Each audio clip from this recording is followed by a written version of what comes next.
Good afternoon, good morning, and good evening to all of you. I have no interest to disclose. Thank you to the organizers for inviting me to talk today, and more importantly, to put a spotlight on community interventions. I'm here to talk about community data matters with a special focus on community-led monitoring. Before I get started, though, I want to acknowledge the incredible work of our team, and although I'm standing here as one person, I am presenting the sum of work that was done by many people, including several national networks, community partners, as supported by our donors and staff. This slide gives due credit to the pictures used in our presentations. So the story for us starts at the point of need. At clinics around the globe, people diligently queue or line up to pick up their life-saving medicines, only to be told to come back tomorrow as there is a stockout. The important thing to note here is that this is not a one-time story. This was happening frequently and for many different medicines across the globe. And in fact, it would be remiss of me not to mention what's happening in India right now. Indian activists who should be here are not here because they are on the 12th day of indefinite protests for ARV stockouts that are due to bureaucratic delays on tenders with no sign of a solution. What is the Indian government doing? What are UNAIDS, WHO, and the IAS doing to bring attention to this problem? Like in India, in true spirited community fashion, people living with HIV took pen to paper to track their lived experiences out of a need to survive. They wrote their name on missing medicine. They wrote the name of the missing medicine, the day it was out of stock, and the day it was back in stock. Many sheets of paper turned into pill counting projects, which grew into treatment observatories that provided evidence of issues which could be used for solution mining and targeted action. Empty shelves led to community innovations. Necessity bore the fruit of innovation. All too often, we think of new pills, injectables, or some new gadget as innovations in health, leaving accountability interventions around service delivery further from the mind. Community-led monitoring is a global health innovation which is necessary, valuable, and reliable. So what is CLM? What exactly is it? CLM is best understood in the context of the wider range of interventions that are led by communities, such as community-led research, community-led advocacy, and citizen science, which you can learn about in the link below on the slides when you get them. And here you can see CLM is one among the many avenues for community data to contribute to the whole data picture in the global HIV landscape. However, it is important to note that the communities that generate this data rely on systems to support both at the local level and at the wider systems level. CLM must be understood in the context of community systems, which is often an invisible part, an underinvested part of the broader public health system. So what is this thing called CLM? I've learned the hard way that it's very important to explain what it is not. CLM is not community-based monitoring, which focuses on where people are. It is not the monitoring of people by governments. It's not providers carrying out monitoring projects with the support of recipients of care, nor is it a parallel M&E system or covering data collection gaps for donor M&E. It is not data collection only. It is not a snapshot or cross-sectional data, and neither is it QI. In fact, community-led monitoring is just that. It is led by communities. Its focus is on who is leading the work. It is the monitoring of services by communities where they are the end users. So we should end the debate about how can communities monitor community provided services. Where you are the end user, you should hold whomever that is to account. The same data should be measured over time. You should monitor indicators that are relevant to communities in order to improve services, and monitoring that provides an evidence base for advocacy. So community-led monitoring, itself defined, is a process where communities take the lead to routinely monitor an issue that matters to them. Communities then work alongside policymakers to co-create solutions to the problems they have identified, and when you don't listen, we protest. ITPC's community-led monitoring model is seen here. It starts with education. We have to start with education. Communities have to be knowledgeable of and updated on the science behind the disease and normative guidance that govern the standard of care that they should expect. From here, we move into evidence collection, advocacy, and engagement. It's important for me to be able to show that CLM is a model. CLM is not HIV model, CLM is a model. You can apply it in different contexts, to different diseases, to different areas, to other things that are relevant to what matters to communities. So here you see it in HCV, COVID, tuberculosis, human rights, and HIV prevention as well. So at the risk of oversimplification, I am showing you a view of CLM in 6 steps. You're starting here with a need analysis, indicator selection, moving into data analysis with periodic quality checks that is often done in collaboration with an academic institution or a proxy so that there is scientific rigor on the data. Then there is insight harvesting, and then there is some discussion around what does it mean and what are the advocacy priorities to move into targeted action or change. So it is a full methodology. If I had put a slide up here on the steps for a randomized control trial and jumped straight to data collection, you would think that I am insane. So let's not do that. The focus has been on this yellow box. Everybody wants to get an indicator in and they want to analyze the data. No one wants to use it and no one wants to actually understand the gap or where the community pain point was. So removing any one part of these 6 steps effectively means that you're not truly doing CLM. So let's get to the data, and obviously the time is running fast. So here we have a 2018 Regional Community Treatment Observatory. It was the landmark project by the Global Fund. This observatory project was led by 11 PLHIV networks listed here. I want you to see the networks. This was not some other group that was doing the work. This is a snapshot of the data set, and you'll see here that from the top row, all the things that you would like to see decreased, such as the frequency of ART stockouts, etc., have all decreased over periods of time in the monitored sites. And for those things that you want to see increase, such as the quality of care and viral load test performance, and even viral suppression, we were able to see those things increase over the period of time in the monitored sites, therefore attributing some of that to CLM. This is a more recent project, a citizen science project, which focused on HIV and COVID and 1 year of continuous monitoring. And you will see here, before I jump into the data, I really wanted to put a focus on who is collecting the data, because you hear about CLM, but you don't really always understand. So 40 out of our 58 data collectors are from key and vulnerable populations, thereby enabling reduction in stigma and sensitization is increased. Who asked the question really matters, because here we are moving from this paradigm of data extraction really to one of data democracy.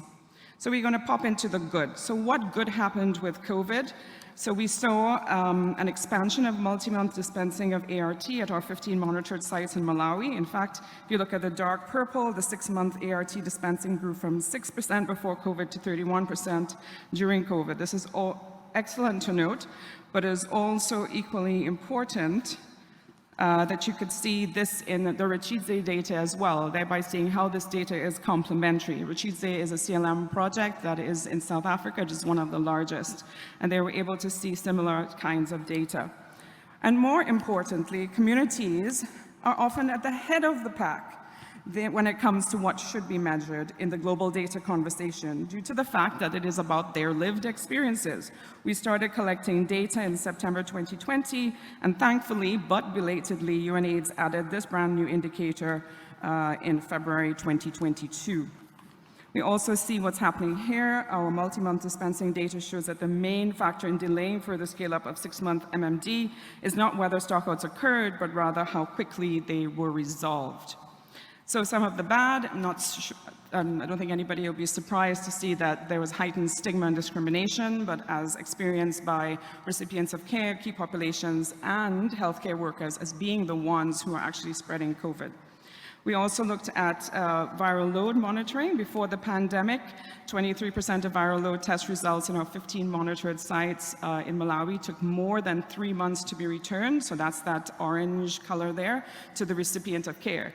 I did not say to the clinic, because this is an indicator that matters to the community. And during COVID-19, this figure rose to 39%. We also saw limited access to HIV testing services, with the greatest testing amount being among female sex workers. It fell by almost 80%. We saw spikes in teenage pregnancies. If you look here, the highest number of live births to teenage mothers was in April 2021 with an N of 69, which follows exactly 9 months after the peak of South Africa's first wave in July 2020. We also see key findings from the Rachize data with respect to key populations. 20% of key populations were no longer accessing healthcare anywhere, often due to ill treatment and openly hostile clinic staff. So all of this, what are we saying? It is really a key point to see that the ability of CLM data to influence national resource mobilization processes. In South Africa, for example, the Global Fund data methodology explicitly referenced in the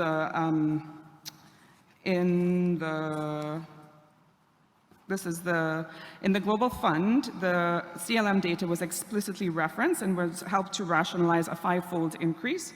And then in PEPFAR, we were able to see in Malawi an increased funding for viral load testing, including additional sites to speed up the turnaround time to no more than 14 days. We also see here the importance of applying CLM and community engagement. And because I'm limited on time, I'm just going to run through the rest of these data slides. In Sierra Leone, there was no data for this treatment failure indicator, and they were able to capture that and be able to get a commitment from the NACP to have this as a new data capture. And then in Côte d'Ivoire, which is our sort of very hallmark thing that happened at the COP sessions, where CLM data was able to prevent the user fees from continuing when a circular was issued when they presented their data. We have an ITPC CLM hub launch that will be happening in the Global Village around 6 o'clock. And these are other resources that you can go to. In the orange, we have some peer-reviewed articles and other key resources, including Rachize, Health Gap, AMFAR, UNAIDS, the Global Fund, and the French 5%. So these are my closing thoughts. I know many of you sitting here are clinicians and academics, and you may be wondering, okay, so all this is great, but how do you isolate the effect of CLM itself? Where's your counterfactual, and what will happen if you didn't do it? So given that there is little to no funding in this field of research, we luckily have been able to find one paper, though not perfect, to compare and addressing the impact of COVID-19 on TB and HIV programs, both in Malawi around the same time period. And our CLM intervention likely had a positive effect on mitigating the negative impact of COVID-19, translating into about 10,000 more HIV tests monitored sites.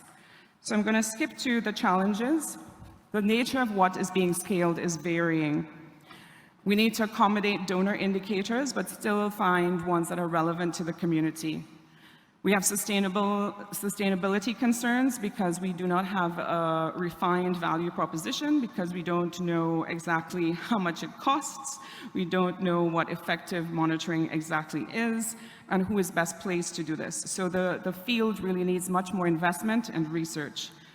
And the main problem, I think, is that we have improved, but we're still skeptical about community role beyond advocacy and demand creation, leading to an undervaluing of community data and, by extension, CLM. If we think about traditional academic research outputs, all the studies in the peer-reviewed journal articles that we will quote here, we are compelled to act on it because it is valued. And it is valued because it is valid. We know that it uses rigorous scientific methods that we trust and is able to live in this world of legitimacy because we invest in them. As an example, in 2020 alone, global investment in PrEP clinical research and development was 107 million. If you look at this pyramid, what kind of investment is CLM sitting on? What kind of investment are community interventions sitting on? Did we not hear Dr. Fauci yesterday when he asked the question, if he had to go back in time and do it all over again, what would he do differently?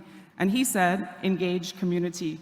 We are still only engaged to sit at the table, but with no vote, we get peanuts for resources. And in 2022, we still can't even track how much money goes to community investments because we claim we don't have a clear definition of what a community is. How are we going to ensure that the high-level commitment on at least 30% of all service delivery by 2030 is community-led? And then you wonder why we show up like this. Really, we have to do better. We are this and more. We get to this point because you do not hear us. Martin Luther King Jr. said that the riot is the language of the unheard, and it is often that we feel like we have no voice, like you are deaf as a response. So we have to take the stage, we have to protest. But is it that we are really voiceless or unheard? It might be more that we are deliberately silenced or preferably unheard. There's no more powerful way to drive home the point of the danger of an incomplete story than looking at the progress towards the 95s. For example, according to the UNAIDS estimates in Zimbabwe, these yellow bars show a story of adults across the treatment cascade, but with an incomplete story that masks inequities among gay men and other men who have sex with men and the trans community. Now you can see the value of the whole story. Interventions will never be well targeted if you measure only the yellow. You need the whole picture. And that's what we are saying here. Traditional methods alone will not get us to any of these targets. We need to see the demand side and the supply side. What is the government and the healthcare provider saying, and what are we saying? So we need to get to the whole data story. How will we know what we need to change or where we need to intervene before 2030? It is impossible to know without both supply and demand side. Traditional M&E systems do not adequately integrate community data as part of the data story to effectively design and target interventions. So I would like to say that then community-led monitoring is a critical innovation, health innovation tool in our arsenal. And end on this slide. Yes, I know my time is up. Until the lions have their own historians, the history of the hunt will always glorify the hunter. And this was by Chinua Achebe. Thank you very much.